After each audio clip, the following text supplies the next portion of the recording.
Hello, my name is Diana Jane Marudano, and for this video, I'm going to discuss about the PMA or the primary mental abilities.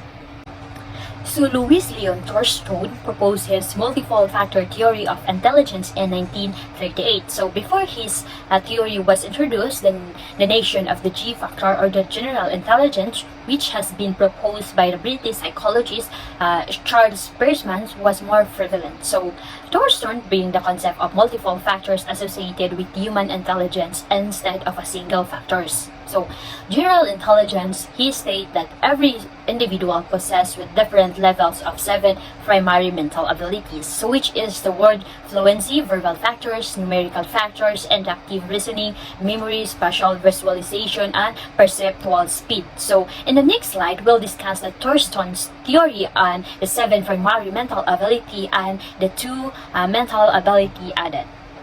So these are the list of the Thorstone theory of intelligence: the numerical factor, the verbal factor, the space factor, memory, the verbal fluency or a word fluency factor, the inductive reasoning factor, perceptual speed factor, and a deductive reasoning factor, and problem solving ability factor. So first is the numerical factor. So it involves the ability of an individual to do the quick and accurate numerical computations. So it can be measured by checking the accuracy and speed of a person in solving various arithmetic problems.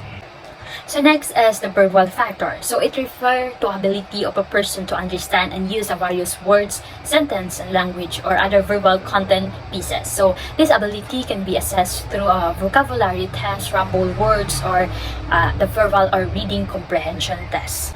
So next is the space factor. So it refers to spatial visualization of a person. This ability comes into play when the person tries to understand the multiplication of various real imaginary objects in space. So the test that measures this ability involves solving various kind of puzzles, understanding various geometric figures, and identifying the correct mirror image of the objects. So, or choosing the correct image of the objects when it is rotated by different angle.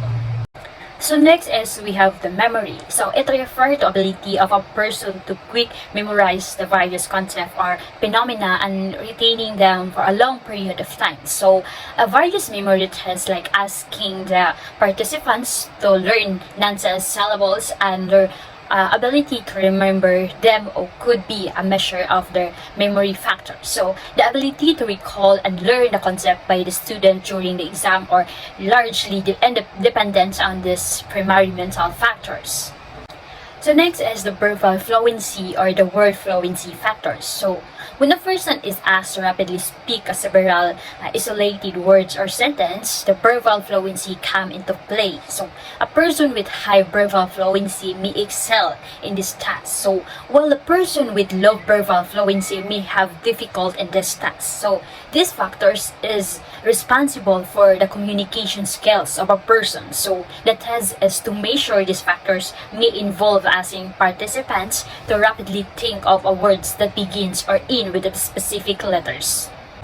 So next is we have the inductive reasoning factor. So this reasoning involves the ability to reduce the general principles of a specific concept. So this ability is to measure through various tests like numbers, word series, and classification of the words or numbers. So the inductive reasoning test may involve selecting an appropriate number or image according to the sequential order of the given number or image series.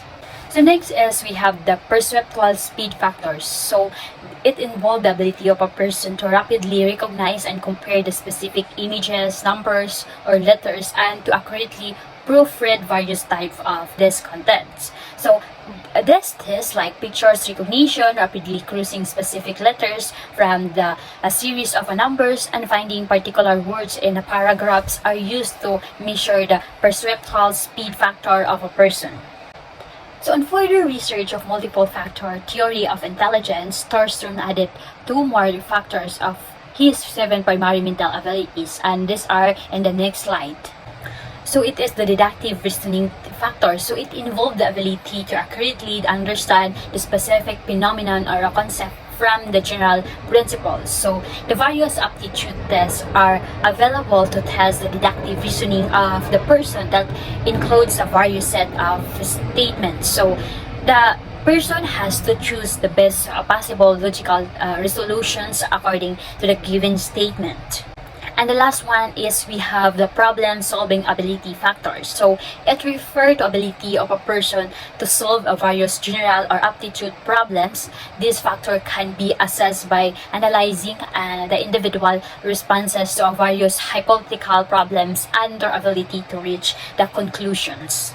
So now let's discuss the significance and the educational implication of the Thorson theory. So this helps the teachers understand the intellectual level of the student by analyzing their different primary mental abilities through a various mental ability tests. So as stated by Thorson, each primary mental ability is independent of the other. So the people have different degrees of the disability in them, so the teacher can try to improve the different primary mental ability of the student by involving them in a various intellectual activities.